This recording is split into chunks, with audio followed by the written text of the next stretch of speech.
Welcome back. അപ്പോൾ ഇന്ന് കുറച്ച് ക്യൂട്ട് സ്റ്റിക്കേഴ്സ് ഉണ്ടാക്കിയാലോ? ഞാൻ കുറച്ചായി വിചാരിക്കണേ.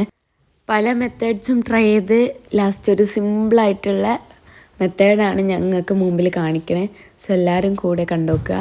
ആദ്യം ഞാൻ കുറച്ച് പിക്ചേഴ്സൊക്കെ പിൻട്രസ്റ്റിൽ നോക്കി വരച്ചെടുത്തിട്ടുണ്ട്. എന്നിട്ട് അതിൻ്റെ മുകളിൽ കൂടെ ബ്ലാക്ക് CD മാർക്കർ ഇട്ട് ഔട്ട്ലൈൻ ചെയ്ത്. ഇനി നിങ്ങൾക്ക് വേണ്ട തീം ഒന്ന് കമൻറ്റ് ചെയ്യും, ഞാൻ ഇൻഷാല്ല ഒന്ന് ചെയ്യാൻ നോക്കാം. ഫുൾ ഔട്ട്ലൈൻ ചെയ്തതിന് ശേഷം എല്ലാതും കുറച്ച് വൈറ്റ് പോർഷൻ വിട്ടുകാണ്ട് കട്ട് ചെയ്യാണ്ട്. അപ്പോൾ ഞാനെപ്പോഴും കട്ട് ചെയ്യുമ്പോൾ അത് അങ്ങോട്ടും ഇങ്ങോട്ടും പല സൈഡും പല ഷേപ്പാവും. അപ്പോൾ അതിനുള്ളൊരു ചെറിയ സൊല്യൂഷനാണിത്. ഞാൻ വെറുതെ ട്രൈ ചെയ്തപ്പോൾ സക്സസ് ആയിരുന്നു. നിങ്ങളൊന്ന് ട്രൈ ചെയ്ത് നോക്കി. നമ്മൾ ആ വരച്ചതിൻ്റെ മുകളിൽ കൂടെ തന്നെ കുറച്ച് വൈറ്റ് പോർഷൻ വിട്ട് അതേ ഒരു ഷേപ്പിൽ ഇങ്ങനെ പെൻസിലേറ്റ് വരയ്ക്കുക. എന്നിട്ട് കട്ട് ചെയ്യാനുള്ളൂ, സിമ്പിളാണ്.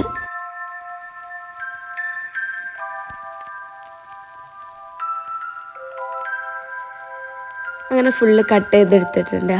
എന്താ രസം. ഇനിയാണ് ശരിക്കത്തെ ടാസ്ക് വരുന്നത്. സ്റ്റിക്കറാക്കി എടുക്കണ്ടേ?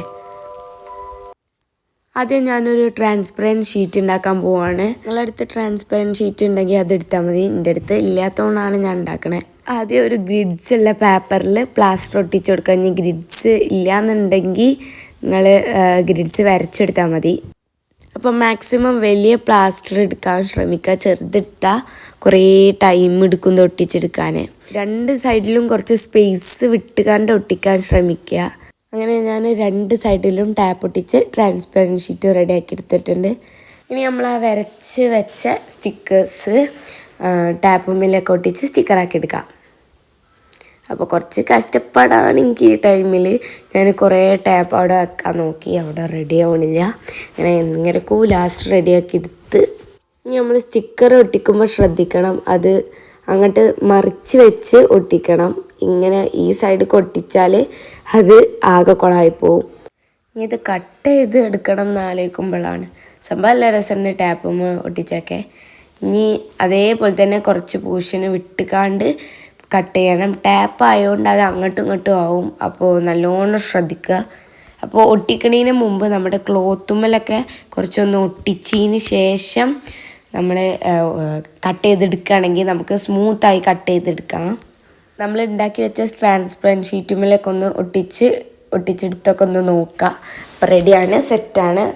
അങ്ങനെ ഞാൻ എല്ലാതും ആ ട്രാൻസ്പെറൻറ്റ് ഷീറ്റുമ്മ ഒട്ടിച്ചിട്ട് ക്യൂട്ട് സ്റ്റിക്കേഴ്സൊക്കെ ഒന്ന് ജസ്റ്റ് ഡെക്കറേഷന് വേണ്ടി എഴുതിയൊക്കെ കൊടുത്തിട്ടുണ്ട്. ഞാൻ എക്സ്പെക്റ്റ് ചെയ്തതിനെക്കാട്ടിയും ഭയങ്കര രസമായിട്ട് കിട്ടി. സംഭവം രസമാണ്. ഇനി നമുക്ക് എന്തിനു വേണമെങ്കിലും ഈ സ്റ്റിക്കേഴ്സ് യൂസ് ചെയ്യാം. ഇനി ട്രാൻസ്പെറൻറ്റ് ഷീറ്റ് ചെയ്യാതെ ഞാൻ ഒരു സ്റ്റിക്കേഴ്സ് മറ്റേ നെയിം സ്ലിപ്പിൻ്റെ ബാക്ക് സൈഡൊക്കെ ഉണ്ടാവില്ലേ, അത് എടുത്തുവെച്ചതുണ്ടായിരുന്നു. അപ്പോൾ ആദ്യമേ ഒട്ടിച്ച് നോക്കിയിരുന്നു. അപ്പോൾ അതും സംഭവം സെറ്റായിട്ടുണ്ട്.